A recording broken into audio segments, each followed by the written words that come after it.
کا نام جناب؟ میرا نام اعظم ہے. میں کراچی پرسوں ایک کام سے گیا تھا تو 5:30 بجے ایگزیکٹ ٹائم تھا اس کا تیز گام کا، لیکن 5:30 کے قریب علامہ اقبال ایکسپریس جو فرسٹ ٹرین ہے تیز گام سے، اس کو انہوں نے پہلے بھیجا. 6 بجے کے قریب ہماری ٹرین آدھا گھنٹہ کراچی کینٹ سے لیٹ چلی. ہماری 13 نمبر بوگی بالکل خالی تھی، صرف 4 سے 5 بندے تھے اور 1-2 عورتیں تھیں. تو حیدرآباد میں آ کر جماعت کی بکنگ ہوگی، پوری بوگی جو ہے جماعت کے بندوں سے ہماری بوگی بھر گئی. ہماری ریزرویشن نہیں تھی، لہٰذا ہم کھڑے ہو کر سفر کیا. تمام اس میں ان کی ریزرویشن. تو جب صبح گاڑی خانپور پہنچی ہے تو جماعت والوں نے پہلے نماز پڑھنی شروع کی ہے، لیکن وہ مشکل پیش آ رہی تھی. تو خانپور اسٹیشن پر جب پوری رکی ہے تو وہاں ہماری بوگی والوں تقریباً آدھے آدمیوں نے 5 جماعت کرائی ہے.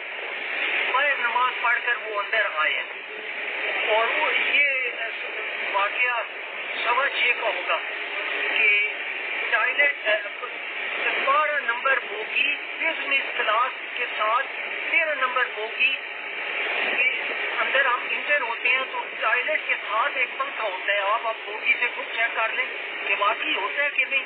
وہاں سے ایسے دھواں نکلا ہے جیسے بھٹے کی چمنی میں سے کالا دھواں اور تیزی سے نکلتا ہے. اسی رفتار میں وہ دھواں تھا. آپ نے آگ نہیں دیکھی، آخر تک آگ نہیں دیکھی.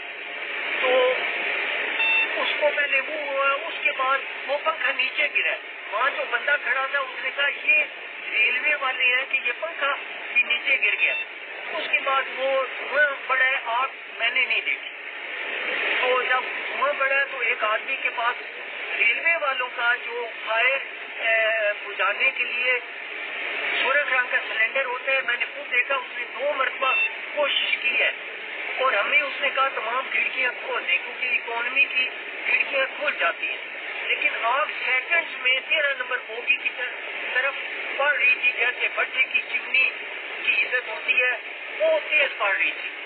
اس دوران میں جو بھی آدمی دروازے کے پاس پہنچا ہے اس نے باری چھلانگ لگائی ہے. جب ہماری باری آئی ہے، یہ ویسے کہتے ہیں 5 اس وقت ٹرین چل رہی تھی، رفتار سے چل رہی تھی اور رفتار سے بندے نیچے گر کر زخمی اور فوت ہو رہے تھے. ہمیں اس بات کا نہیں پتا، لیکن ہمیں یہ پتا ہے کہ ہمیں کافی جگہ مل رہی ہے دروازے کی طرف جانے کی کہ آگے سے جگہ خالی ہو رہی ہے، کھچا کھچ بھری ہوئی ہے. ہماری کوئی ریزرویشن نہیں تھی، اتنی بھری ہوئی بوگی وہ تھی. اور اس کے بعد میں نے بھی کھڑکی سے، یعنی پہلے دم گھٹنے سے مرے ہیں، بعد میں آگ لگی ہے. نہیں، اندر اتنی گرمی کی شدت تھی کہ اندر تو موت تھی نا، سیکنڈ میں موت تھی. ہمیں یہ موت نہیں نظر آ رہی تھی کہ ہم جب دروازے سے کریں گے تو ہم مریں گے. ہمیں یہ تھا کہ باہر فضا بڑی بہتر. اچھا، آپ عینی شاہد ہیں، آپ کا تعلق تبلیغی جماعت سے ہے؟ نہیں جی، میں تو سرگودے کا رہنے والا ہوں. اچھا، آپ کراچی سے سرگودا کے لیے جا رہے تھے؟ خانے وال تک میرا ٹکٹ تھا. خانے وال. آپ سرگودا میں کہاں رہائش ہے آپ کی؟ اسٹیڈیم روڈ پر. Stadium road. آپ کیسے بچے تھے؟ آپ نے کیا شکل بنائی؟ جی، ڈرائیور نے جب رفتار کم کی ہے وہ تقریباً 2.5 منٹ میں رفتار کم ہو چکی تھی. ابھی گاڑی رینگ رہی تھی تو ہم نے جمپ، دروازے تک ہم نہیں پہنچے، ہم نے کھڑکی سے جمپ کر دیا. رفتار کم ہونے سے ہماری بچت ہو گئی. اگر ڈرائیور کی رفتار وہی ہوتی، 13 نمبر بوگی میں سے اندر والوں نے سارے نے آگ سے جھلسنا تھا اور باہر والوں نے زخمی ہونا تھا اور جو ہے نا فوت ہونا تھا. آپ نے سلنڈر کا کوئی دھماکہ دیکھا؟ جی، جتنے 2.5-3 منٹ ہم اندر رہے ہیں، 2.5-3 منٹ، میرا سوال آپ سے، 3 منٹ سے اوپر نہیں تھے. وہ ایسے ہی بھٹے والی جیسے چمنی کی آگ ہے، صرف ہم نے سب لوگوں نے چمنی کی آگ دیکھی ہے اور عزت دیکھی ہے، آگ نہیں دیکھی. جو پنکھے کے گرنے کے بعد شارٹ سرکٹ سے ہوئی. جب 13 نمبر بوگی کو باہر سے ہم دیکھ رہے تھے، جب آگ نے پوری لپیٹ میں لی ہے تو پھر اندر سارا سامان میں اگر جو سلنڈر تھے وہ بھی پھٹے ہیں اور آہستہ آہستہ ان کی آوازیں پھٹنے کی آئی ہیں.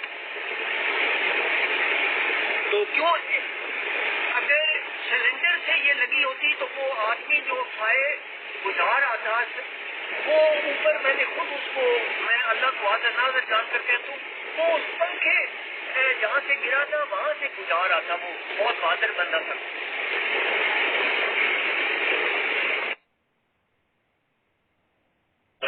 دھرنا کامیاب ہوئے گا کہ نہیں؟ وہ دھرنا تو ہے لوگ